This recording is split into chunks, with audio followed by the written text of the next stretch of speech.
Hello, everybody. Welcome back to the Clue Crew podcast. We are here today to talk about Last Train to Blue Moon Canyon, a personal favorite of mine. Um, so I am here with, of course, Maddie Hello. and Allison. Hi. And our special guest for the week is Cass. Hi. And my name is Katie, but I'm sure you guys knew that. So, Last Train to Blue Moon Canyon. I started this game today and I finished it today. Bravo. Because procrastinator's life, am I right? Yeah, same. But I do love this game very, very, very much. It is top two for me. But so yeah, what do you guys think? I would definitely say this is in probably my higher range of top 10. But yeah, replaying this game, I like I realized how good it is. It is a good game. It is. I feel like everything is just really well put together. For sure. This one is definitely my favorite. It was the first one I started with, so it definitely has a special place in my heart. Nice. It is such a good game. I honestly feel like everybody who plays the Nancy Drew games, like at some point, you already have or you are going to replay Last Train to Blue Moon Canyon and be like blown away at how good it is. Because Allison, what you described is like exactly what happened to me.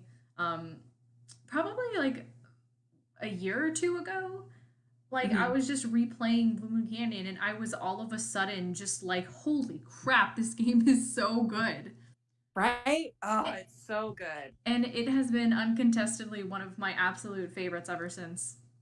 Yeah, I feel like with this game, like oftentimes I don't overlook it, but I'll like other games will be more at the forefront of my mind, like as far as where I would rate them, and then I remember this game where I replay this game and I'm like, nope, this is better than you know whatever games I just listed. It's one of the best. Agreed. I just feel like it's not lacking in any department. Like, well, from characters to like overall explorability and design for the layout and everything, it's just all around really solid in everything. Right. I completely agree. That's actually why this is one of my top favorites, is because there's not really any certain aspect that I feel like this game is lacking in. I know one of the last times I talked about this game, I think I said this in my ranking when I was ranking them all. I said that there's nothing about this game that I actively dislike, which I would, however, like to retract that only because of the weird lizard board thing in the mine at the end. That's probably the only thing about this game that I would like eliminate or change. But I don't know about you guys. The funny thing is when I first played this game, actually no, majority of the times I've played this game, that's never really been a thought that's crossed my mind until, was it you that made that post on Tumblr or someone mentioned it, and I was like, my mind was blown. I'm like, oh my god, you're right. How are they still there and not have moved? Just the whole concept is bizarre. It's like weird. Like you could have just had paint on the wall. Yeah. Right. And why are those lizards even neon colors in the first place? I think it would have made more sense if they were like, like little like ceramic lizards or whatever, and they're nailed to the wall or something like that. Yeah. It's not gonna move. But still, why? Like, why lizard? Lizard? I guess because of his Leapin' Lizards game. Maybe he like treasured that so much. I don't know. Those freaking lizards. Amazing. Yeah, I don't know. But I agree, Allison. That would have been like a really simple fix for the believability. It's just like there's families of neon colored lizards that just stay stationary. They're extremely territorial. Do they have like generations of Yeah, it lizard passes down. families? The property gets passed down generation to generation, and if you're born the wrong color, you're exiled. Oh my god. They kick out all the normal brown lizards. You're like, if you're blue, I'm sorry, but you don't belong to this family. You gotta go hang out with the blue families now.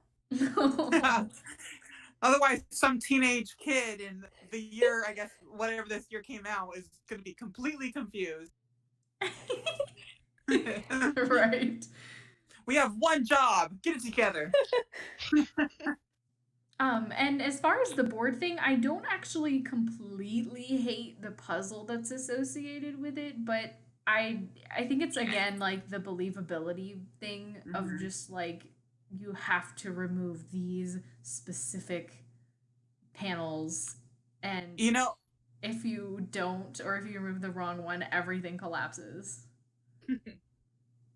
I honestly still can never get it. I know like that you're supposed to go in order that you see those symbols, but for whatever reason I can never get that puzzle right, and so I just do trial and error. Just like keep doing it and dying like 100 times. Oh my god. I looked it up on Game Boomers this time because I was Nice. Yeah, I was not gonna mess around with it. I was 10 minutes out before we started recording, and I said, nope. Nice, impressive victory, Maddie. I was like, wow, I really right in the nick of time.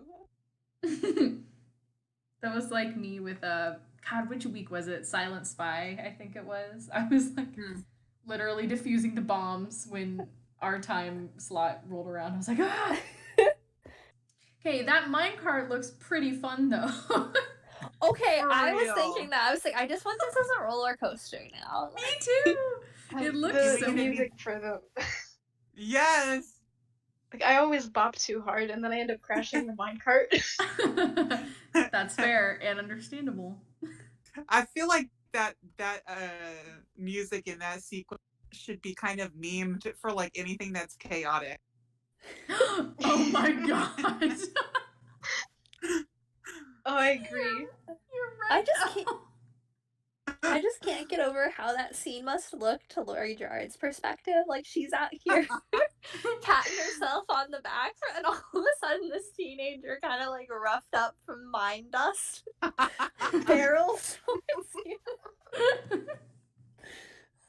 Oh, that's so Amazing. funny. Like, oh, I freaking love it. like it's oh, just out of nowhere. You're like, I just killed her, and like, What an explosive ending. Also, I think we've discussed this on the podcast before, but it always makes me laugh when like one of like the culprits have committed a pretty like minor crime, and then they're like, I know the solution, murder. Yes. Like, I okay, also- escalated quickly. I Like, also love that honestly. Nancy apologizes to her after she runs her over with the minecart. Does she? Yes, she goes, Yeah. "Oh, I'm sorry," or "Are you okay?" And I'm like, Oh yeah, yeah, yeah. Nancy, she literally just like tried to kill you. I mean, I guess you know. I mean, to be fair, that's something I would do. I would too, Yeah. honestly. As I was talking, I was like, yeah, honestly, probably same. What would a Lori Gerard have even been able to be? Like, what would she have been pressed under?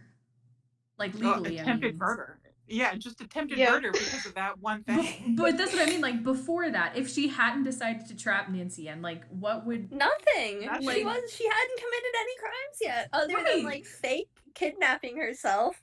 Yeah. Okay, see, that's what I was thinking. I was like, she literally would not have even gotten in any trouble. I mean... I guess at the same time, she kind of still didn't, though. Because all that technically happened was that her dad took away her credit cards. Yeah. I feel like True. Nancy just doesn't press charges 90% of the time. Yeah. That's true. Like, this isn't the first time someone's tried to kill me. It's fine. It happens too much to press charges. We can't afford it. And my dad's a lawyer. Yeah, come on, Nancy. One of the things that I enjoy about this game is the cast. Like, the characters in this game truly read like some kind of sitcom to me, and I absolutely love it. Mm-hmm. Like, cast dynamics are on point. There's like a low key freaking romance with the Lori and Tino thing, and Yes. everybody else hates everybody. One of Do you my think- absolute favorite parts of this game is the utter disdain and lack of respect between Charlena Purcell and John Gray. Like, it Yes. seriously warms my heart. But I'm sorry, were you gonna say something, Cass? Do you think that Tino and Lori have to break it off after she doesn't get pressed for charges, but she attempts to kill Nancy? You know what? That's a good question. I'm gonna say probably not. He seems like someone that would be cool with it. Although, or would it tarnish his reputation to be Ooh. dating somebody who is currently receiving a bunch of bad publicity? Because that's why he broke up with her the first time. So it True. could go one of two ways. Like, is he reformed now? Does he not care as much? Is he going to move past it and not worry about what people think? Or is it going to be history repeats itself? I think it repeats itself. I agree. He's too dumb. It was like, as I was spieling that a minute ago, I was like, you know what? Yeah, no. He would do the same thing. Oh, man. Get a load of this guy. I feel like that is like the attitude towards Oh. Tino. There were so many times when I just wanted to like curse him out as Nancy in this game. Nancy is way too easy on him. She I really know. is. I hate Oh. when she's nice to douchebags. Like, thanks for all your help. No, he didn't help you with anything. I felt like that was very sarcastic. Every time she said it, though. True. True. Good. But what gets me is the sharing of the letter. There's no option to not let him see it. Right. Also, how about the fact that Tino is just like literally the world's worst detective anyway? Because anything that's semi-relevant, he just immediately is like, this is stupid. Yeah. I mean, Yeah. the literal letter that served as a treasure map, that when you read it, like, you can tell that some of these words and references are very pointed and out of place, and he's just like, nah, this is useless. Like, how did you get through the academy? What's going on? His dad was the police chief. Literally. The only solution. Yeah, I think Lori is smarter than him. The game like implies at least. Mhm. I agree, actually. Because I think Lori is conniving, but she's good at it. Mhm. Mm-hmm. Okay, although I will say this time when I went to open her secret passageway for when she fake kidnaps herself, it's literally like a foot away from the regular entrance, and like all it is another entrance. So like, if you're flashing the lights anyway, couldn't she have just as easily like gone through the other entrance? Literally. Like there was Yes. not a whole lot of production to her disappearance.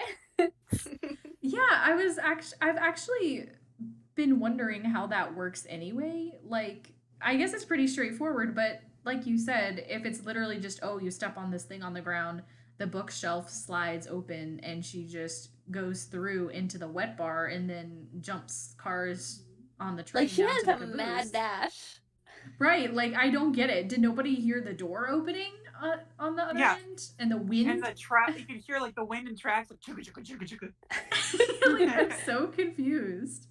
Like it would have made more sense if it was like a hiding space behind the Yeah. bookshelf.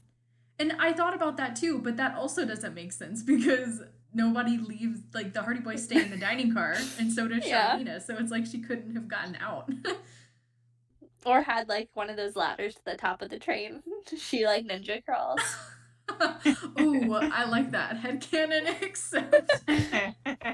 Listen, if Nancy can scale the side of a cliff, Laurie Gerard can climb the train. With no climbing equipment. Yeah.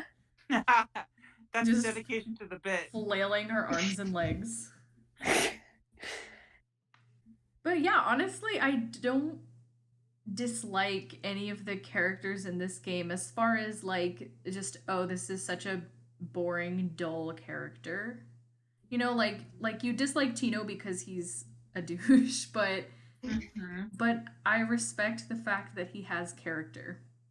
Mm-hmm. True. I actually got rubbed the wrong way by like Charlena this time. Like I kind of didn't enjoy her. She And it goes was back and forth. Go for ahead. me. Yeah, I was thrown by like the comments about being a polite lady with the eavesdropping really bothered me. And then the fact that she stole like Lori's plot. I'm like, that's a Right. serious offense. Right. Mm-hmm.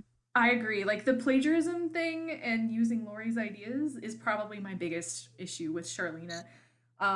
Because I like her sass. I think it's hilarious and I enjoy it very much. But I don't forgive her for doing the book thing. Like you said, that's a pretty serious thing. I also just get the vibe that she is a very particular person who only values like certain things. And like anyone else who doesn't fit that mold is someone she looks down on, which like falls both to Lori but like to everyone else on the train too. Right. And kind of to Nancy, but she thinks Nancy's kind of like her, so you get away with it. Yeah, very elitist. Definitely. Superiority complex. And you know, I think when I was younger, I hated her character because of all of those things.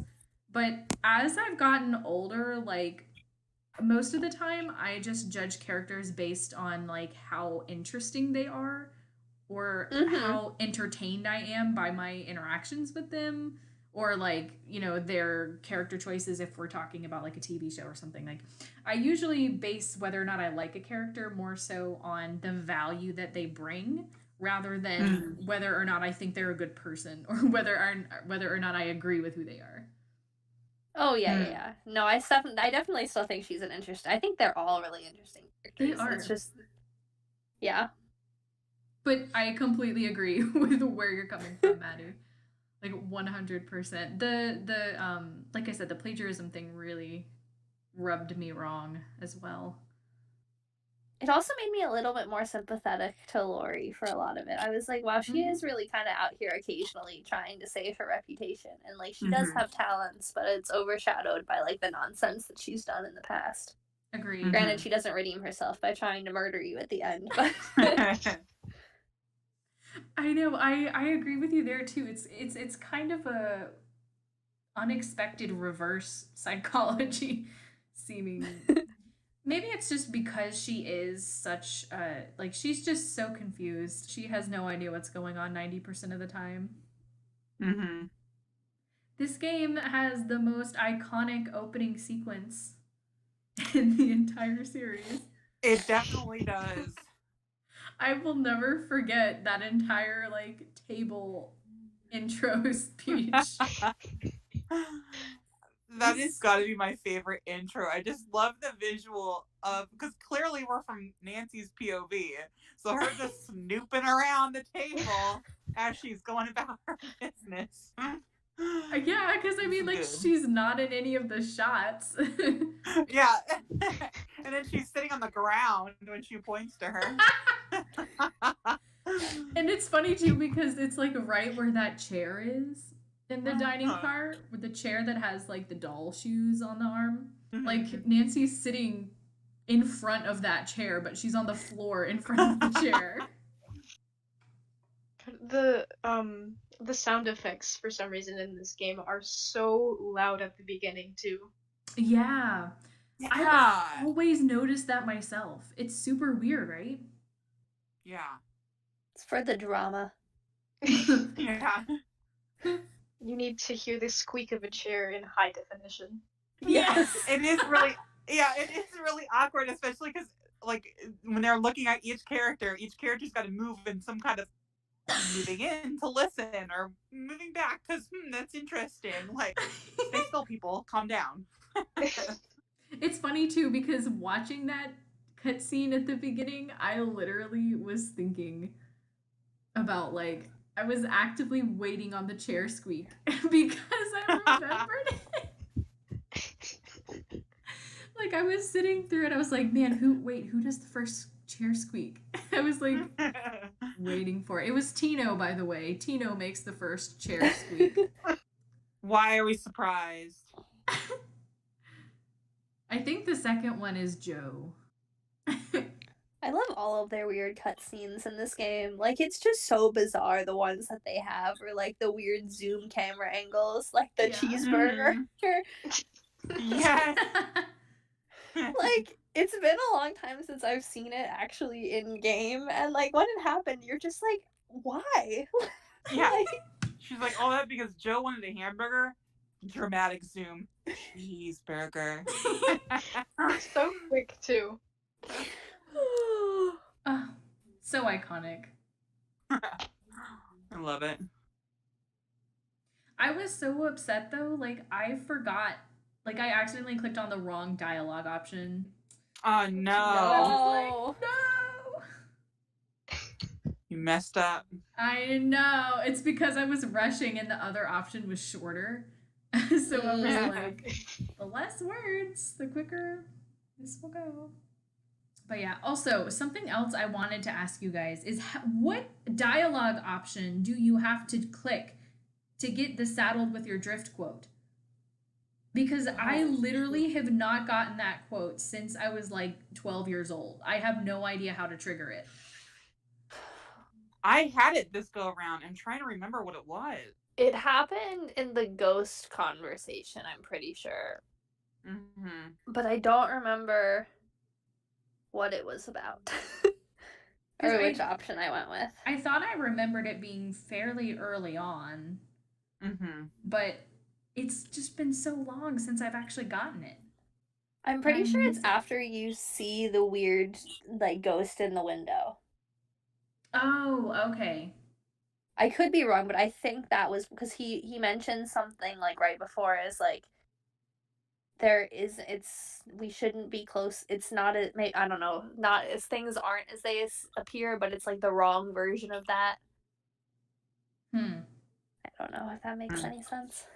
I mean, that could be it, because usually I get that thing with the ghost in the window when I'm, like, in between tasks, and so I'm so focused on, like, zip, and getting stuff done that I don't think to stop and talk to anybody. During that yeah, when I first saw, like, as a child, when I first played this game, and I saw the ghost scene, that freaked me out. Right, me too. Funny, like, looking back, you're like, it's not that big of a deal, but that freaked me out, and I would never go that direction ever again. I remember that too. I was like actively scared to go to that cut of that window again because I was like, yeah, I would always go the opposite direction. Yes, I was like, you know what, take the other turn. Me too. I don't know what it is about these games, but when it happened to me in this playthrough, I got to it and I was like, oh look, and then all of a sudden I was like, oh, this is freaky, this might be a ghost. And then I like stopped myself and I was like, what are you doing? These are literally like twinkling lights in a way. Like, why are you getting unnerved? Right. It's like the whole atmosphere of it. Yeah.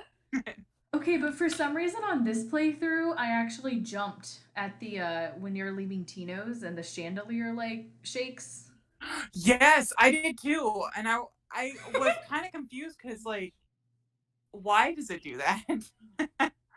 I mean, I guess it's just supposed to be because you're on a moving train. Like maybe it jumped or whatever. Adds to the atmosphere. Right. But yeah, like I knew that it happened in the game, but I wasn't expecting it to happen when it happened, so I still jumped. Also, I want to give a shout out to the puzzles in this game for being lightweight and enjoyable. Like, I feel like they're all pretty solid, but they're not convoluted and time consuming. I agree, and I think this is a classic case of puzzles that are not overly, like you said, overly convoluted and make sense in universe. It's not like something silly where it's like, you know, like, oh, we gotta do this puzzle, and it feels like a puzzle and not something that you would actually do in real life. Correct. But the only issue that I have with this game are the arcade games because they're luck based. True. Yes.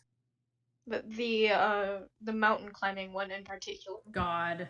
Yes. You know what's funny was I got that one in the first go around, but the freaking horse thing, I think I played it for straight 15 minutes. Oh, I no. was getting so angry. Oh, man. I was struggling so much with the mine one, so I literally at one point I was like, you know what, I don't have to do this, like keep pulling the thing. So I got one like in the miner thing, and then I just waited because I was like, he's slightly ahead now of the Yeti. And if I don't touch it at some point, he'll be on top. I just had to like leave my computer and come back. Nice. Nice. Yeah, I did Because otherwise I would mess up. Yeah, man, I had to do that mountain one like probably 6 or 7 or 8 times, if not more. It was probably closer to 8 or 10, to be fair. Ugh, so annoying. And also, I'm not sure if this is like universal in the programming or if it just happened to be like the random shuffle that they gave me for the horse race. But horse number 13, the red one, like it was the red one probably like 5 out of 7 times for me. I'm trying to remember which one kept winning for me, but anytime I would pick it, it would not win. See, I Like, it picked the don't red matter. one and got lucky, so. The yellow one for me kept winning. Mm. But every time you picked it, it would not win. Right. Oh, so annoying. Yeah, I agree. Those two are very unpleasant. But are they really puzzles though? They're mini games, right? Yeah, for sure. And they're terrible mini games. But you know what? It's okay. It's okay. We all make mistakes. And if that's like the worst transgression from this game, I think it's doing pretty well. Yeah. I will say, this is random, it just occurred to me, but I do wish when you were in Camille's crypt and you look at the stained glass thing to get the order of the colors, like I wish that Nancy wouldn't like specifically say out loud the ones that you need. I thought that was weird too. Because otherwise Yeah. it's like, why bother listing a bunch of them if Nancy's just gonna automatically like tell you which ones are important? Mm-hmm. I mean, I guess you still have to click it, but I mean, clearly the magnifying glass goes red on the ones that you do need to use. And I don't know, I thought that was an odd choice. You know what's funny is the magnifying glass went red, and I didn't even choose to like click on it, and so I just remembered which ones we needed, and so I just wrote it down. So she didn't Right. say anything, but I didn't click on anything, so that's why. Right. But Especially because because they give you 2 of those, because when they get to the lead, she reads it as lead, or she goes or lead. So like you get it double twice with the lead. But I feel like a lot of the puzzles in this game do work because they are like narratively connected, if that makes sense. Like, you know, you find that note inside of the slider box, which tells you, you know, you need lead to get the trunk open, and then so that gives you the answer to that, right? But then the rubbings in the crypt, how you know that is connected to the Book of Samplers. I like that the puzzles are interconnected like that in a lot of cases. Yeah. I think the sampler is used like a really cool way. Like just all the different things that are linked to it is really unique. The only one that I'm not like a huge fan of, and it's not really the puzzle fault, is the doll puzzle, and it's just because I always forget to write down the first and last name of the dolls. And so I only have like the first name or the last name or like their attribute, and so I always have to go back and like find everything again. And so it just kind of like, it's for the time consuming part, I don't enjoy it as much, but I think it's really well designed. I would just like if I could either, I don't know if she takes notes. I actually didn't check the journal though. She does. Oh, see, that's probably, there we go. That's on me. It always took me forever to get the, is it Edna, the one that says mama? Yeah. Yeah, that one always took me forever because I'm just a fool. That's the one that terrified my friend when we played it the first time. And it like she was already freaked out like when we opened the case and she was like, I can't do these dolls. I can't do it. This is like the one thing that terrifies me in life. And I like finally talked her off the cliff and I was like, it's okay, we're gonna get through this together. And she picks up the first doll and it was Edna and it like makes that noise. And she was like, I quit, I can't do this, we're never gonna solve this mystery. Oh my god. That's so funny. Yeah. It's like of all the ones to end up with. Right?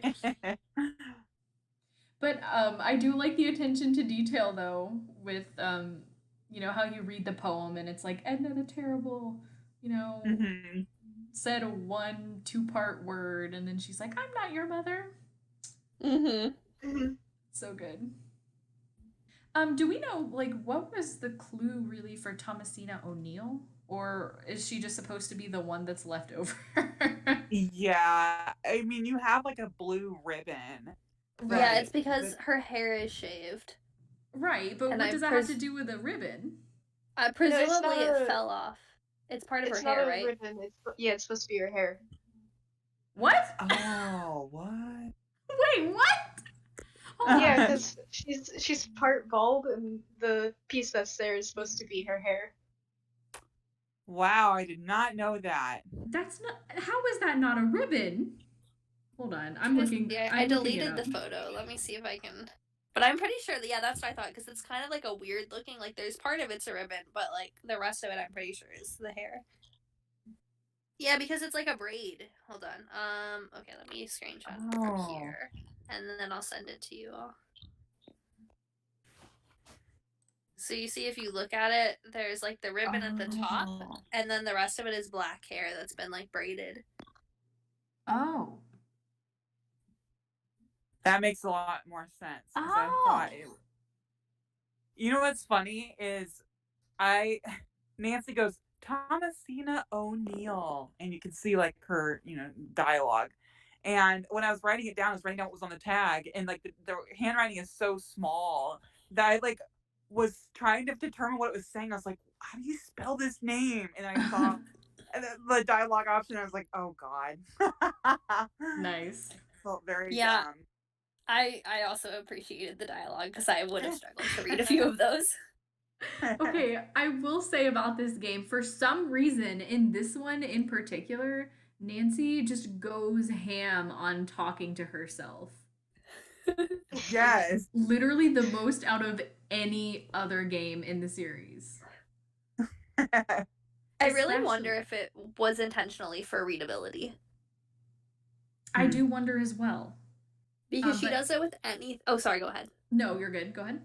I was just going to say she only does it with the really, like, important things where you need to be able to read what was written there.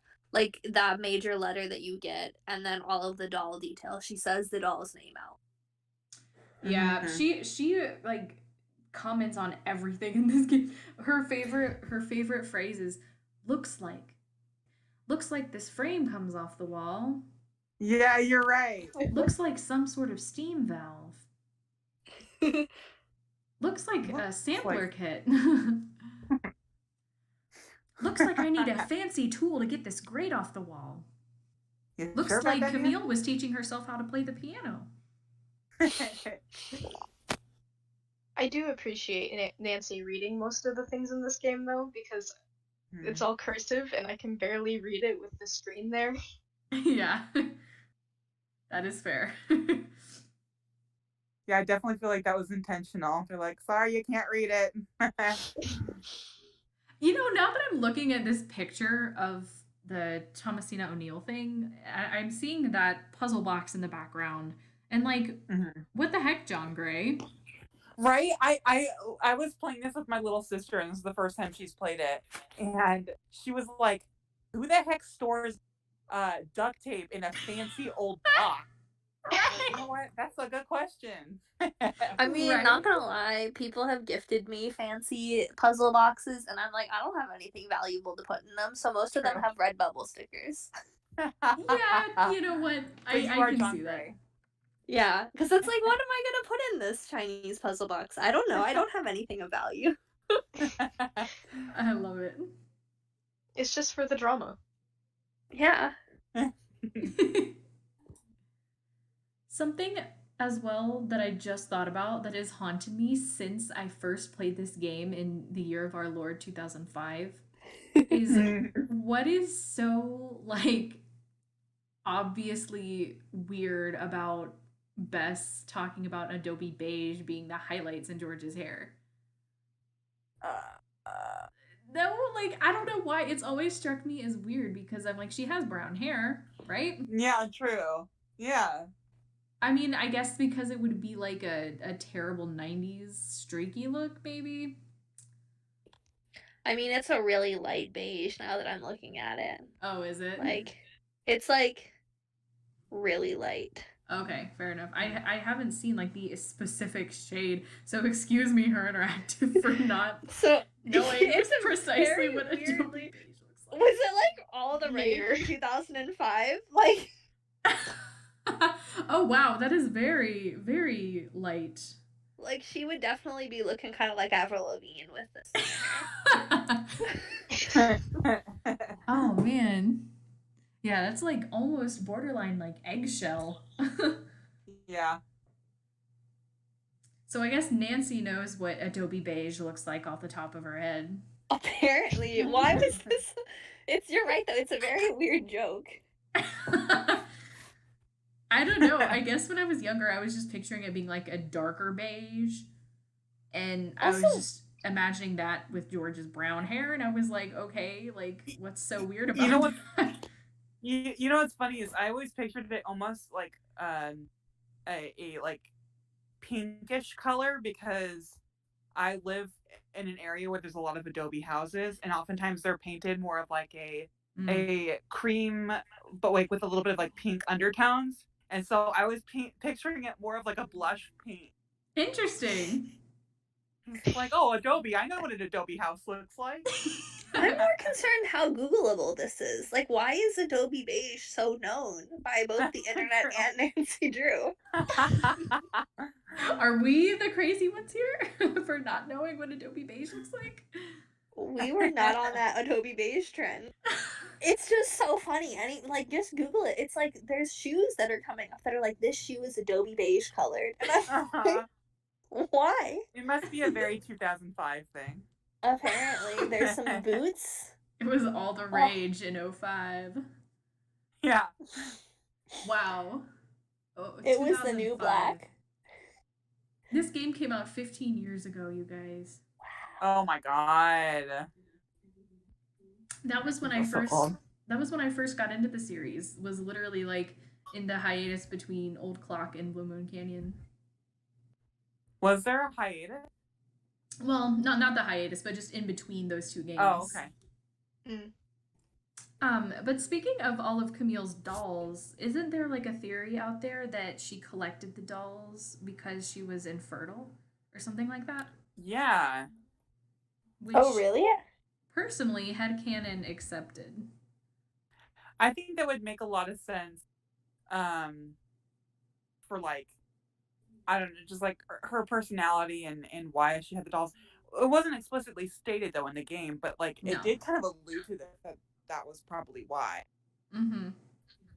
I think actually, if you talk to Bess and George, if you choose one of the dialogue options, Bess mentions something like, maybe Jake was the one collecting the dolls because he and Camille never had children or something like that. Yeah, okay.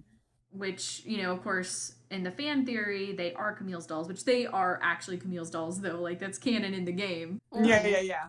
But so, yeah, I don't know. I feel like that's my headcanon. Probably. Also, this game is called Last Train to Blue Moon Canyon, but we do not see Blue Moon Canyon. Blue Moon Canyon is like adjacent to Brimstone Canyon, which is the one that we actually end up going to. So why is it not called Last Train to Brimstone Canyon? Either that, or alternatively, why is the mine not at Blue Moon Canyon? That is an excellent question, because we go to Copper Gorge. Mm-hmm. Where Yeah, why was don't the train left when the engineer died? Was it left at Blue Moon Canyon? Oh, Oh, that's what it was. It rolled to a Oh. stop in Blue Moon in Canyon. Blue Moon Canyon. Oh, okay, never mind. Cass, you just answered all my questions. That's a good. That's an astute observation. It is. Nicely done. I feel like I went on a roller coaster ride of like confusion and then absolute clarity. Right? That was great. Okay, but the actual cutscene of like the gemstones doing the dance with Oh. the epic Oh. music going. So good. The It gets me hyped every time. the most amazing cutscene ever. Everything that happens in that room is just so good. So cool.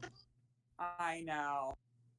And I don't know if this is just me or if this is weird, but I also just like all of the shiny brass textures in that room. Mhm. Yes. Brushed brass is like my aesthetic, so I was feeling that look. I love it. Jake Hurley, he knew how to design. Yes. One thing about the gemstones though. Why is the hand from the deep not on the tentacle? Why is it the fish? Right, that always bothered me. And if it wasn't for that little like piece of paper we find in the trunk, I would have never guessed that it was the fin. Right. And that's why it's the fin. Because the other part of the riddle or the message or whatever is a soft arm. Mhm. So an octopus tentacle is a soft arm. And then they also put the fin in the trunk to make sure that the players could see that that's the hand from the deep. Mhm. Oh, I played this game with my friend and neither of us actually put that together. I think that puzzle is for the gemstone is like, very easy to decipher, but it's still really fun when you're putting all the gems in their needed spots, because you just know something's about to go down, and like the amount of hype you get is so good. Yes, and you get that squeaky SFX as you like turn the Yes. wheel. The swoosh when you turn it is so good. I know, it's so good. Yes. I love it. I always do like a little dance when he does like the squeak, the squeak, deet, deet, deet. And I always do like a little jig. Yes! That was an excellent impression of that.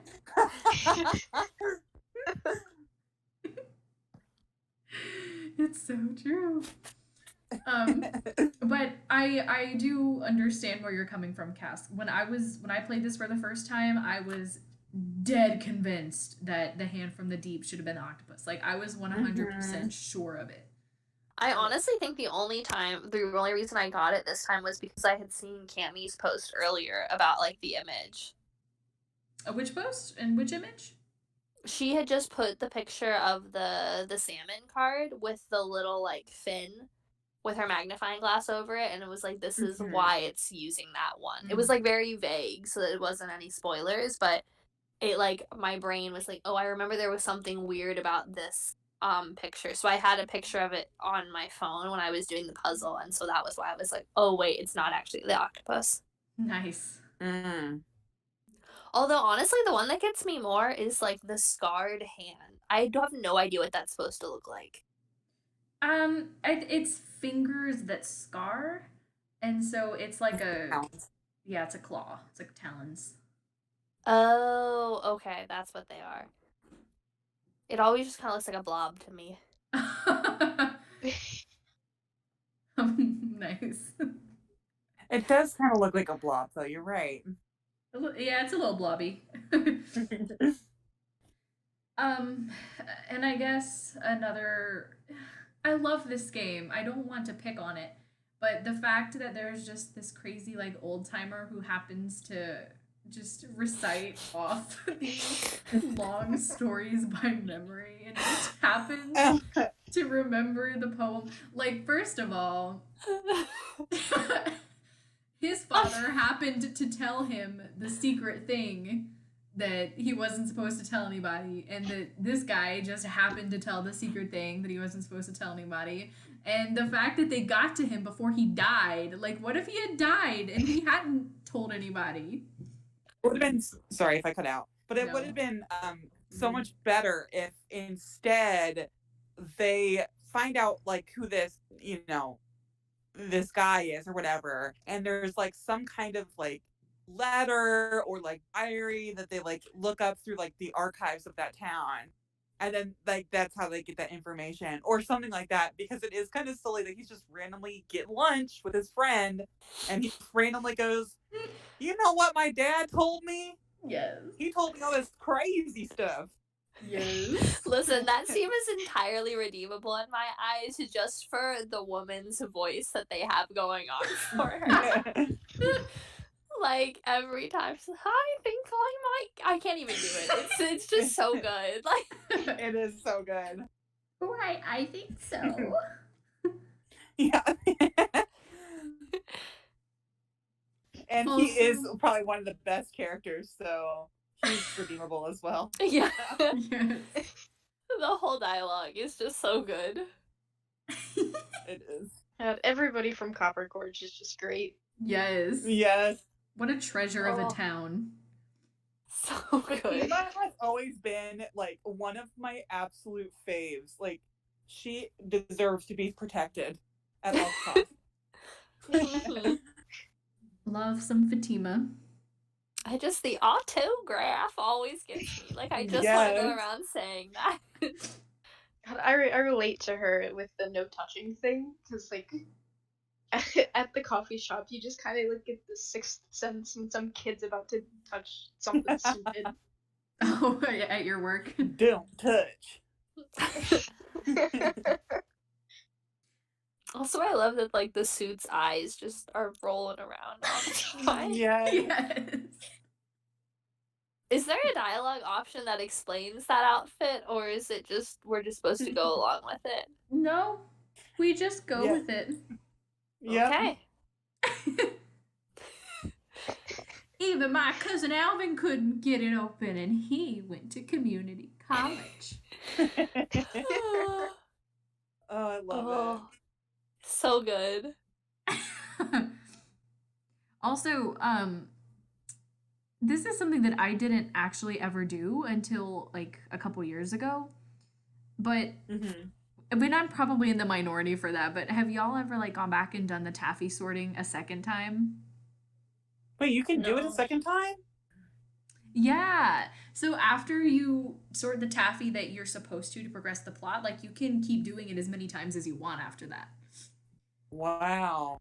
And More you so- know. What I was gonna say about it, which I guess y'all won't know about, but if you fire it up a second time, that thing goes ham. Like it is probably at least 2 or 3 times as fast as it is in the first time. It's crazy. Oh, that sounds fun. I I mean- like that. I know, it is fun. It's not like unmanageably fast, but like when you compare it to the speed it was going for the first go round, it's like, whoa, Mhm. why this sudden like drastic uptick? It's funny because I was expecting it to speed up because it gives you like that warning that Oh, it yeah. should really go. Right. And is it just my game, or do y'all like never get strawberry taffy? Ever? Yeah, I think I only got like 2. Yeah, I- same.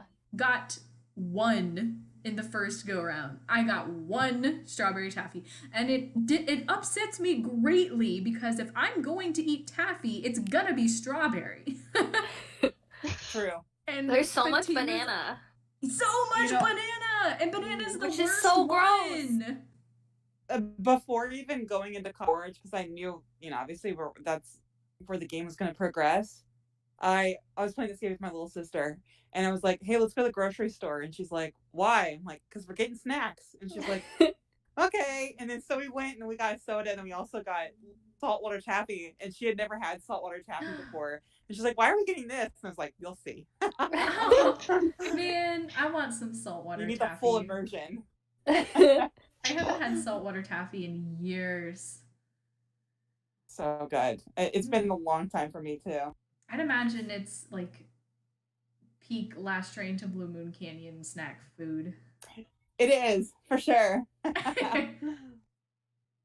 Yeah, so much banana, and there's a lot of blueberry too, Mm-hmm. and a lot of mango. And I'm just like, out of these flavors, like banana and blueberry would for sure be like my last choices. It Yeah. reminds me, I think there's a post somewhere about like the Laffy Taffy inventor and his boss eating like banana flavored taffy, and then like someone being like, I've never actually had a banana before. And they're like, me either. I'm sure it's fine. That's hilarious. I would definitely want strawberry taffy, but I can also go for some green apple. I would enjoy that one as well. Mm. My top would definitely be the blueberry. Ooh, yeah. I've just never been a fan of banana, like artificial banana. I Yeah. like bananas, but not like banana flavored candies. Supposedly, banana flavoring is based on like the old bananas that used to be around before Right. they were wiped out by banana plague. Right. Huh. I know, and it's Yes. actually ironic because I hate actual bananas, but I don't mind banana candy. Oh, that's funny. I'm like, I don't I need either the of them. old banana type to come back. Anyway, go ahead. I don't like either actual bananas or the flavoring, but you know how like the inside of the banana peel is like chalky sort of? Yeah, Like you scrape your teeth against it and it's Yeah. got like the weird texture. the stringy. I do like that. I like the inside of the banana peel, and that's it. Interesting. Very The more you interesting. know. I've never given that much thought. I don't Yeah, I think never I've, realized they tasted differently. I've never Yeah, I scraped my always get teeth made fun across of it. at work. Now I'm gonna have to try it. I know, right? Me too. I'm curious. I gotta know what your opinions are on it now. Okay. We'll keep you updated. So what do you do? Just like literally slide your teeth across it, or like? Yeah, you just like you hold it and then you just scrape your teeth on it. Okay, I'll give it a shot. Yeah. Oh, also, this is something that I noticed when I was a lot younger. But when you have Charlena sign the autographed picture or whatever, her folder on the bar is labeled Grubs. That is funny. Like, what? I always thought that was funny. I would also like to know what is Nancy's fascination with an autographed picture. Like, I thought that was always really funny because, like, generally speaking, when like celebrities sign an autograph, it almost always is an autographed picture. right? Mm-hmm. Like, why is this so exciting to her? Like, I mean, I always assumed she was just hyping it up for Fatima's like sake. I mean, yeah, but she also kind of does it to Charlena too. Yeah, that's true. She's like, an autographed picture would be even better. Like the first time Nancy's ever like gotten an autograph for, and she's like, and it's a picture. Oh my god. Right. The first autograph Nancy ever got, the person exceeded her expectations by giving her one of those like pre-signed pictures. Yes. And she's like, "Oh my god, it's a picture." She's like 8 years old. She could really sell some of those stuff out in LA. Yes. Right. I would like to wrap back around to the historical backplot of this game, just to appreciate the underrated story of Jake and Camille that doesn't really get much focus ever. I mean, It's so good. It is, right? Yeah, it's so good. It's so well fleshed out. They're really good characters. It makes the train situation make sense because you can tell that like Jake is kind of eccentric, but like also, he just kind of has like a flair for the dramatics. Right. I don't know. Yeah, I really like their backstory. I thought it was really well done. Mm-hmm. And I feel like it's played out kind of subtly too. Like, Mhm. it's not as in your face as like Dirk and Francis in Shadow Ranch. Yeah. And it's not Mhm. expanded on quite as much, but just from what little bit is there, like, you have a couple photos of them, and just from the bits and pieces that you learn from, the letters that you read, from what Charlena tells you, Mhm. um, I don't know. It's all just very fascinating, and their story is also extremely tragic, and I feel like it's kind of glossed over in the game. Mm-hmm. Mhm. Like, she died within the first year of their marriage. Oh my god, I didn't even realize that. They were Oh. not even married for a full year before she died. But I also think that having those characters and the back plot that they did incorporate really adds Mhm. like a lot of character to the train, because you can tell, like, there's a clear distinction between the car that used to be Camille's and the car that used to be Jake's. Like, you can kind of Yeah. tell that the respective characters sort of left their imprint. Mhm. Mm-hmm. I did find it funny though. This is something that I had never thought about until this playthrough, but how when you go into Camille's car, it's like John Gray's equipment takes up the entire back half of Camille's car. Yeah. And Yes. there's nothing else back there. And I'm just like, what did this room look like before John Gray got here? Was it just like empty in this? Like, That's an was excellent there a point. bed there? Like, Mm-hmm. but the sleeping car, right? So I don't know.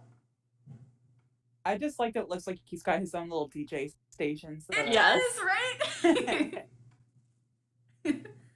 John Gray is a dropping cool some dude.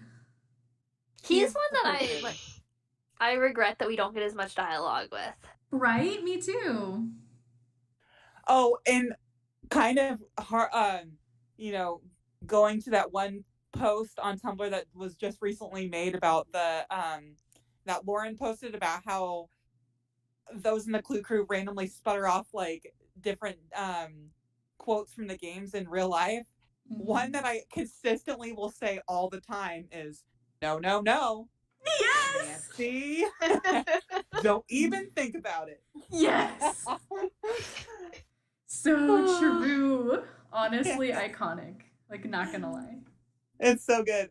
I know. So I was, again, playing this with my little sister, and we went to the piano the first time. Like his speakers kind of are going crazy, and then when he's like, "Hey, don't do that," and it lets you look back at the camera. My sister goes, "Do it." Do it. And then we try, and then he does the whole no, no, no, and she's, "Ah, dang it, we can't make his eardrums burst." I just love the mental image of Nancy like putting out one finger. John I just love sees that. from the other end of the room. And like yells at her, and she like retracts and then like takes the other hand. Amazing. Like a cartoon character, just like extend one finger over the keys. But yeah, John Gray is like, you don't talk to him that much, but he's into like all the hokey dokey like paranormal science stuff, which is cool. Especially because he's not like unreasonable about it.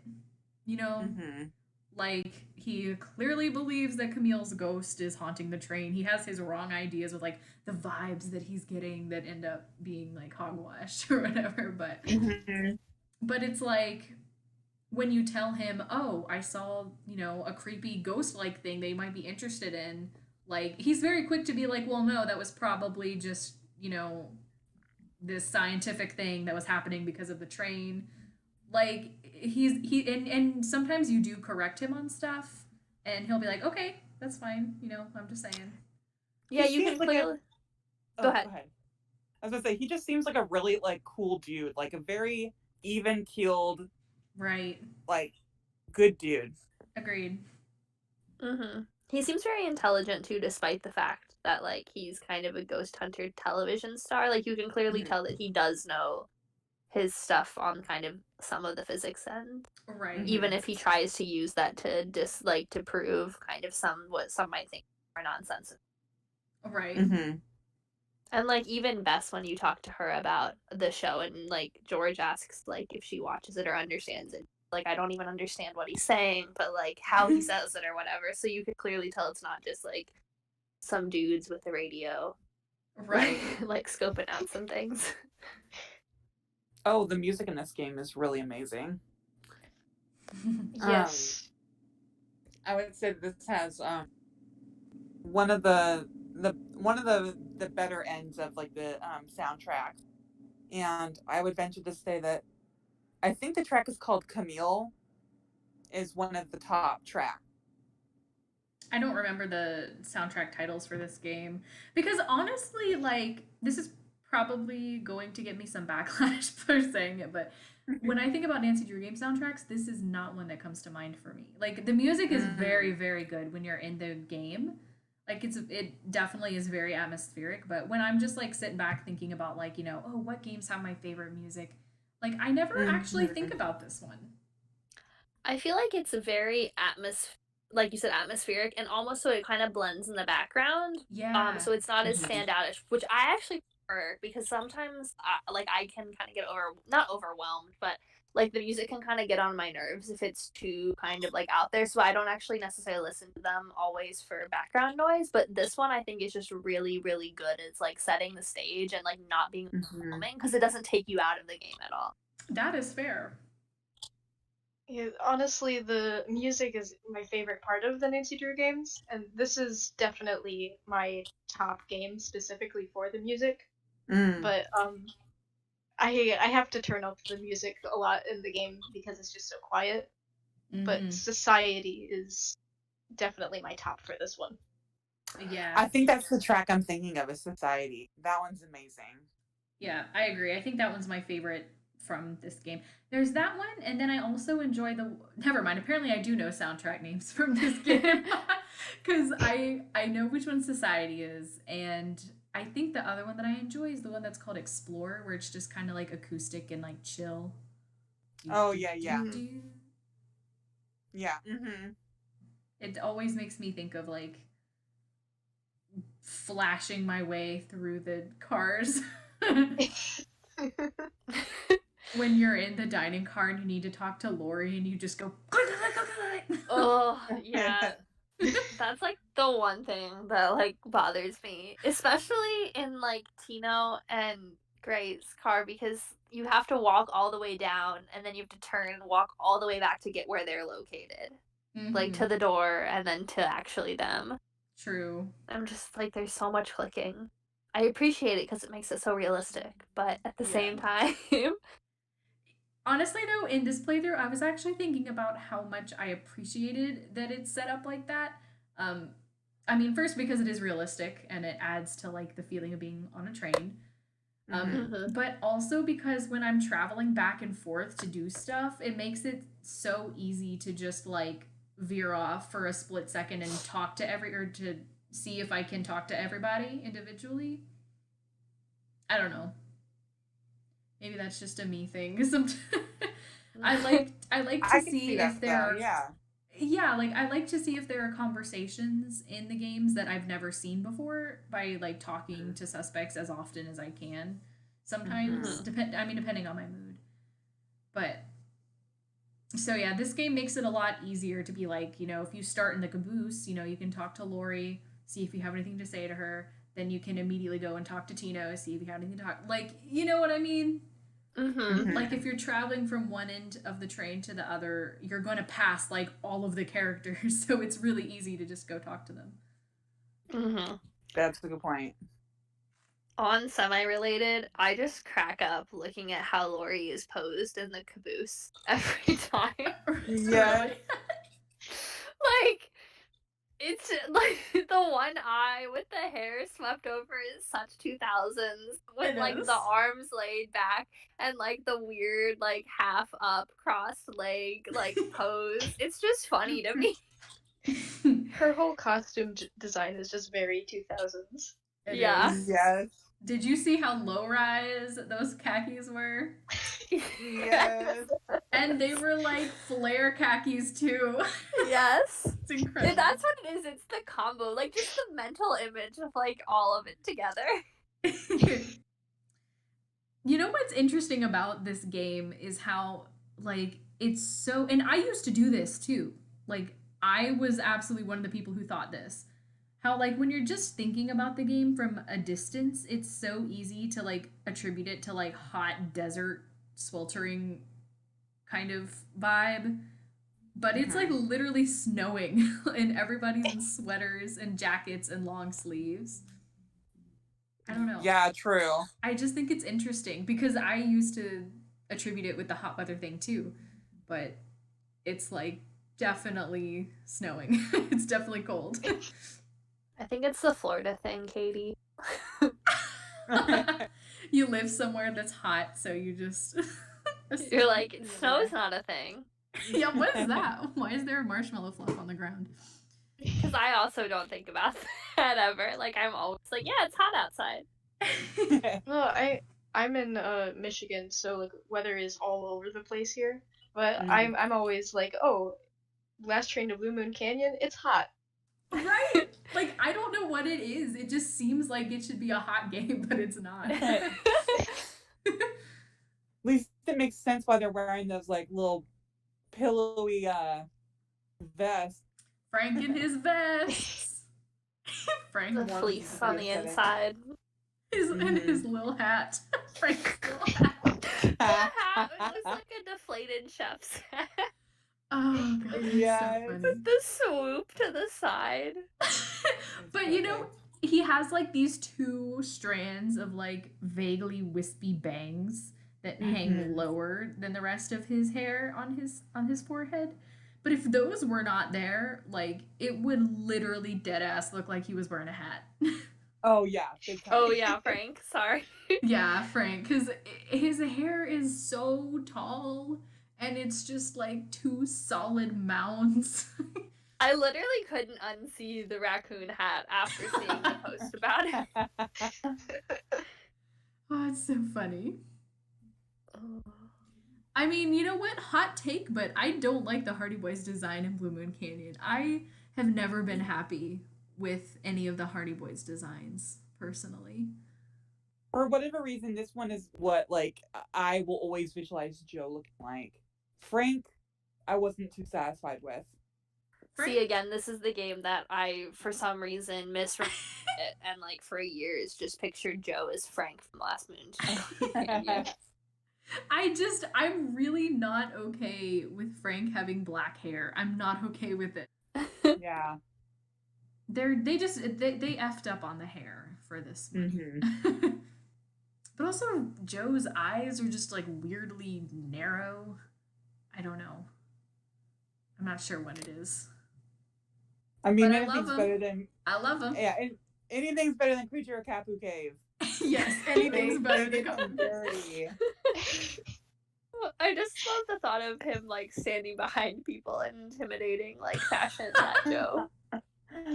He looks so scary in that game. I know. Like, what did they do to you? My boy. My baby. But I will say the one other thing about the Hardy Boys in Blue Moon Canyon that upsets me as a Joe stan is how like they painted him to be kind of a dummy in this game, and I Yeah. don't like it.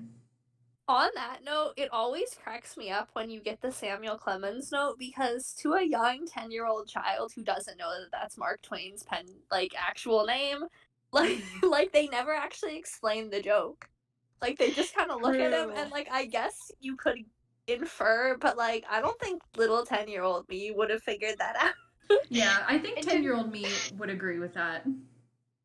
I didn't know it till yesterday because a friend told me what it meant. And I was like, oh shoot, I'm a dummy. I mean, it's like not necessarily common trivia if you're not like a literature someone who's like seen it come up in like that kind of a setting. Yeah.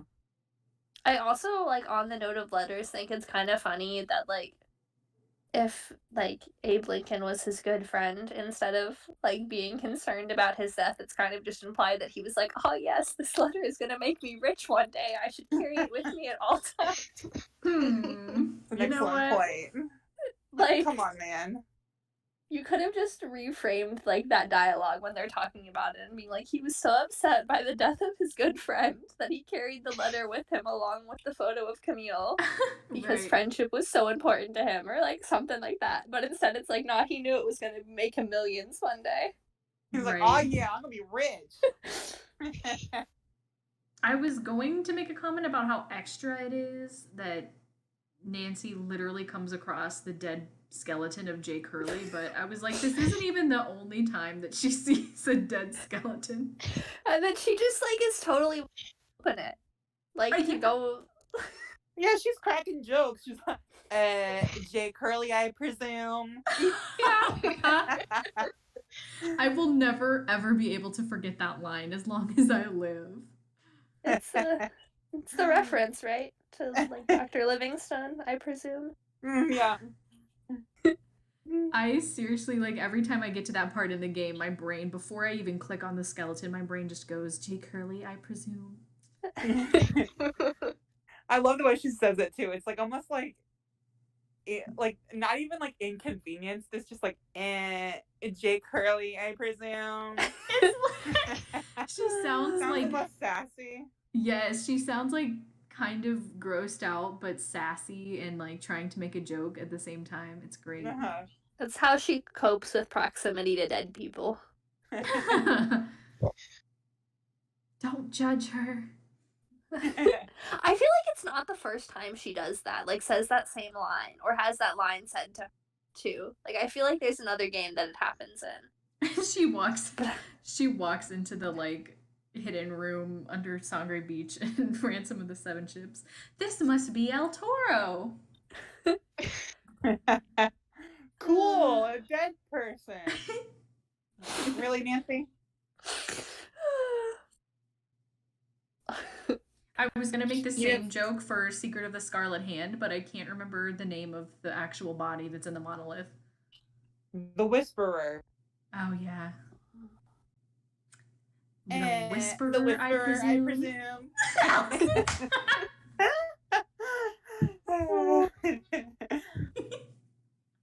Amazing. Well, we have been going for a while now, so what do you guys want to say as like your final thoughts about this game? An abundance of love and affection. Indeed. Love this. Yeah, game. I would say that this game is a really solid game and has some of the best plot and puzzles that were really well integrated. So it's a 10 out of 10 in my book. I just love the whole design, and all of the characters are just so much fun to talk to. It's great. Yeah, if there was like if someone told me I could change anything about this game, I don't think I'd change a bit of it. I just love it so much. It is such a good game. I completely agree with all of you guys. I don't really have anything else to add. It's just a great game. All around. 5 stars in every category. Yay!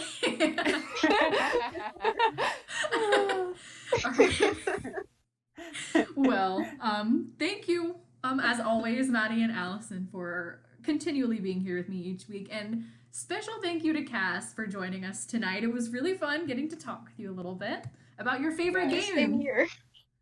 I'm really glad that you reached out to me. I'm glad we were able to have you for your favorite game. Thanks for messaging me about it. I really appreciate it. Yeah, of course. It was a lot of fun. So, with that, we will be back next week for...